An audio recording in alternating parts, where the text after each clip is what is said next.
Okay, guys, welcome back. We're going to be solving another friction question from the Hibbeler textbook, and we need to determine the maximum weight W the man can lift with the constant velocity using the pulley system with the leading block or pulley at A. The man has a weight of 200 pounds and the coefficient of static friction between his feet and the ground is 0.6. So basically we have these two conditions of A and B, and the differences are we're gonna add extra pulley in the part B. And yeah, I'll start with the A part, and basically what we're gonna do, we're gonna draw the free body diagram for the man, let's just say like that. So we're gonna do a cut in here, then we're gonna have the tension in the cable. Obviously we have a normal force from the ground to the feet, and the friction that is applying to the person because of the pulley is trying to push the man to the left, so the friction has to be the opposite of that on F. And on top of that we have the weight of this person,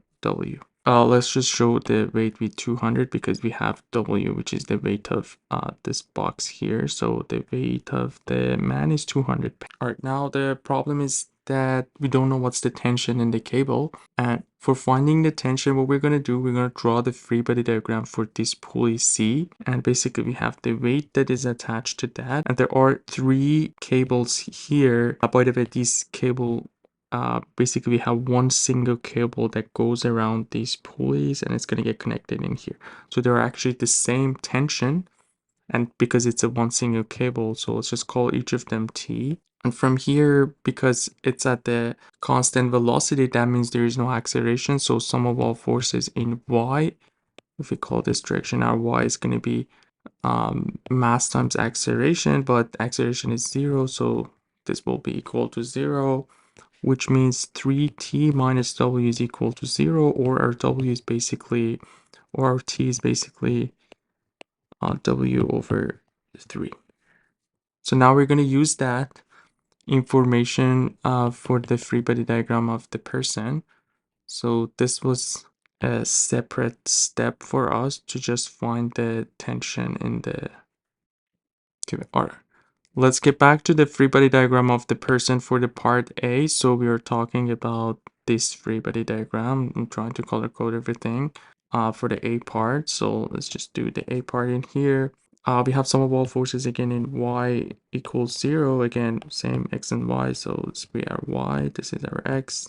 And it's going to be equal to 0 again because of the constant velocity. So we're going to have we know also this angle is 45 degrees is the given in the question. So we have the X component of the Y component of the T, which we know is W over 3. So it's going to be W over 3. It's the opposite. So sine of 45 degrees negative 200 pounds, which is the weight, plus the normal force equals 0. And from the Fx, which is going to be also equal 0. There is no movement in x direction. So we have the x component of the t, which is to the left. So negative W over 3, this time cosine of 45 degrees. We have the friction to the right, which is we know friction is the coefficient times normal force, and because we are talking about the static, it's going to be 0.6 times the normal force. And yeah, that's pretty much everything for this part. And now we have two equations that has two unknowns, W and N. What we can do is that from the first one we can just find N, which will be, so I'm just going to show it different color, maybe red. So from this equation, N is equal to 200 negative W over 3 sine of 45 degrees.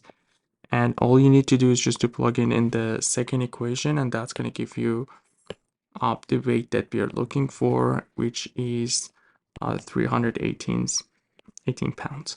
All right, that's the A part. For the B part, let's just go with green. Again, we're going to do the free body diagram for this person. Same weight, 200 pounds. We're going to have the same tension T, which is again this value, W over 3, and also normal force and friction. So we can do the sum of all forces in Y equals 0. So we have the N upward and the weight downward equals 0. So the N is 200 pounds. And we can just do the Fx again equals 0. So we have basically friction to the right. So our friction is positive. Again, 0.6 times n. We have the t to the left, which is w over 3. And this will be equal to 0. Our n is 200 from the previous step. So w would be basically 120 times 3 or 360 pounds. And yeah, that's going to be the answer for the B part. Hope everything was clear. Let me know if you guys have any questions. You guys take care. I'll see you in the next video. Have a good one.